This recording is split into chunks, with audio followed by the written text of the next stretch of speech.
contestants actually, but able contestants. But we understand. We all saying the same thing. But we have, four.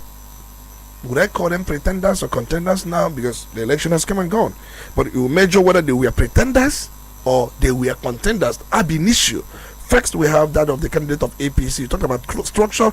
Would you say APC, their structure is not grounded in Anambra State or well grounded? And what you mean by structure? That is one. And secondly, you also look at the candidate of Labour Party who lost at his polling units. He couldn't win his polling units and he has given reasons. And he said something about that he couldn't get the money to buy vote, and at the same time they were underage voting.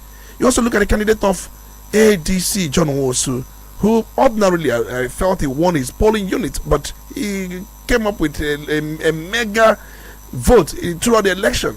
You also look at the candidate of, because we've talked about APC, we've talked about Labour, we have talked about ADC and YPP, who surprisingly came third in that election, coming from different zone.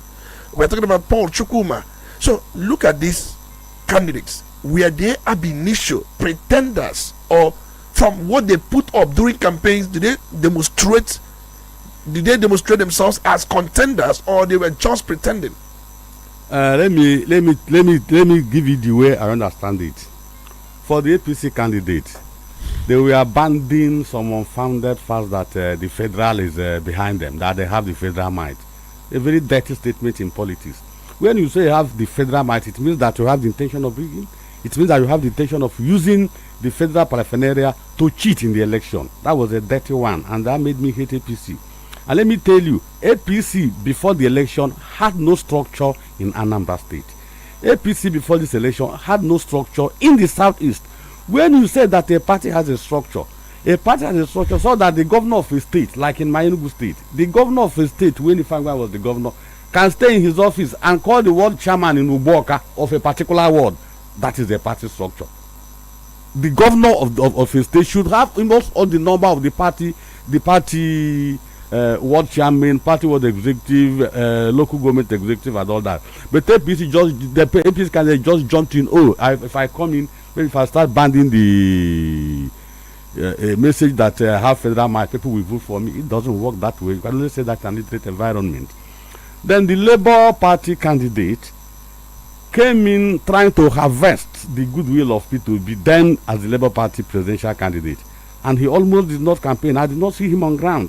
He was trying to think that people will just do a bandwagon voting. What my sister said after that 2020 election, that he looked at the ballot papers, he couldn't decide which one is Labour, which is not Labour. So on Tokolozia, so he now voted the view of that person Labour, even without knowing whom the person is, and even without the person approaching him.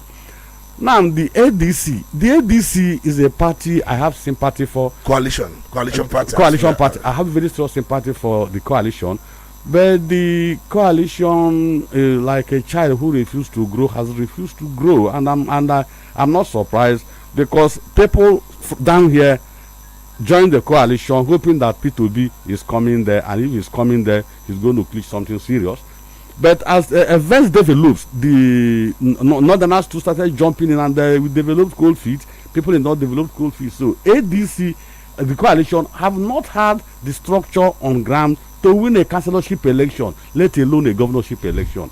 Governorship election is not a tea party; it's a statewide election. And I said the other time when we were here that it's an off-season election.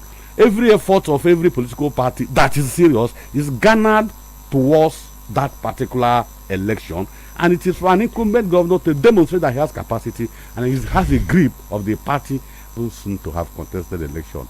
And that is how I took them. I saw one joke cracked that the governor cracked one day. They are just trying to say, oh, I have contested governorship election, and when they pass, they will call him His Excellency.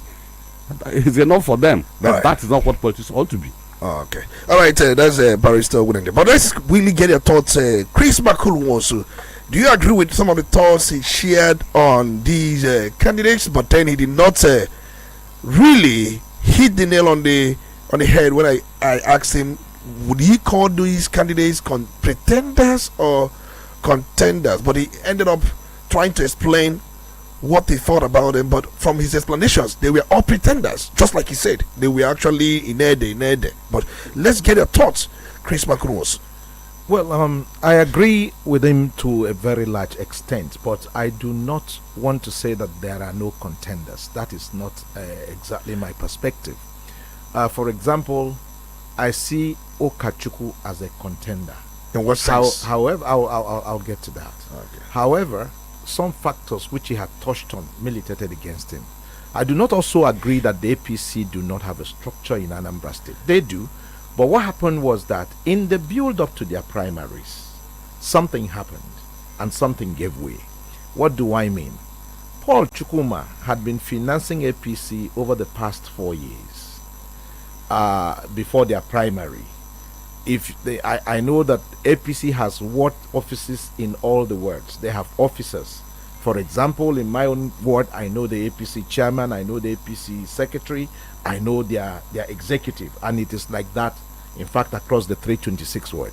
However, when Paul Chukwuma, who was vying against the zoning he spoke about, had issues and left the APC, he left with the soul of the party. That's the way I saw it, because a lot of the grassroots people in the APC, resonated with Paul Chukwuma.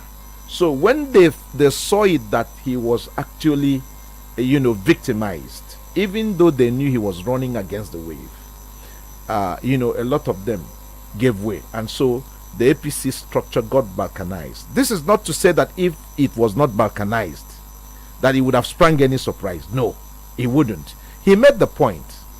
Zoning is a key factor in determining election, and I'm sure I've talked about that enough even on programs with you. In fact, the way I've always put it is that it will be easier for a camel to pass through the eye of the needle than to defeat an incumbent governor in Anambra State, even the one that has not worked. How much more one that was working? So there are contenders, but the structures were very weak, and so they could not harness their potentials. But even if they had done, as I have said severally in other programs, because of the performance of the governor, which can be seen, which can be touched, which can be felt, it would have been an uphill task to even defeat the governor, even in the absence of zoning. How much more when zoning was there? My thinking is that the zoning arrangement does 50% of the legwork for any incumbent. I made a short post some time ago where I counseled that it is tantamount to a waste of resources for anybody who understands the dynamics that govern Anambra governorship election to want to upstage an incumbent that is working. And people were attacking me that is against the principle of democracy, that is this, that is that. And I made the point, I wasn't talking about principles of democracy. I joined politics so that there will be some sort of, I am an apostle of cutting cost in politics. I am an apostle of, curbing all the wastages in politics, because when we do that, people will spend less to get to power. And when they spend less to get to power, they will be now inclined to work for the people. But when you spend so much, you are inundated with the effort to recover resources spent during elections. So at the end of the day, for me, it is actually not advisable for anybody who understands the body politics of Anambra to contest against a sitting governor until this zoning issue shifts. That's why I said, for me, my politics is weird but pro people. There's nothing wrong in supporting. If I'm of a political party, collaboration didn't start today in Anambra State. Right from the time of right from the inception of the Fourth Republic, we've seen situations where during elections, smaller political parties come together and adopt ABGA. Do you understand? In fact, it is in this election that we did not witness it formally, even though they all did, because the governor goes on campaign to a particular local government, and you see stalwarts of other political parties get to the rostrum and then talk in favor of the governor. That is endorsement, for crying out loud. So when some posit that Mr. Governor was some sort of consensus candidate in Anambra State in the last election, I think to a large extent that's true. And that was what manifested in terms of numbers, in terms of the outcome of the election. So there were contenders, but the truth of the matter was that we have very weak contenders.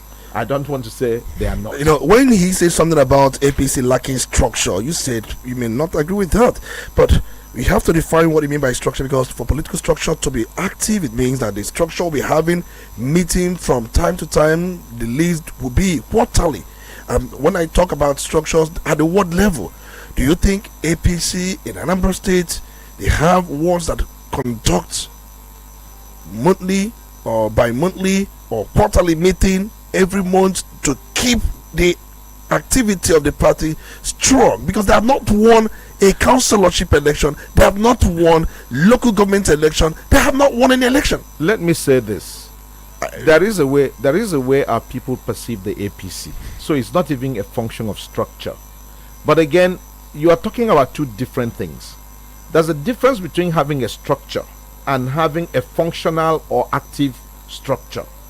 And I can tell you, in all fairness, that Paul Chukwuma, prior to his leaving the APC, he would have awakened that structure, or possibly he did, because they were having meetings at one level or at local government level, because from the look of it, they were having at local government level. No, largely at the state and local government level. They were not having at the ward level. They wouldn't. That's the problem. No, they wouldn't. Why? No, let's be fair to them. Why? Structure takes money to oil. Do you understand? Okay. And you have 326 wards. What? And there's no way you could have financed all of them. He had tried. He made sure each ward had an office. He paid for it. Each ward? Yes, each ward. This I know. Okay. He made sure in each local government you go. In fact, many communities you see APC signboards and all that. But after doing those, it will take humongous resources to begin to activate meetings at the ward level. Do you understand? So naturally they will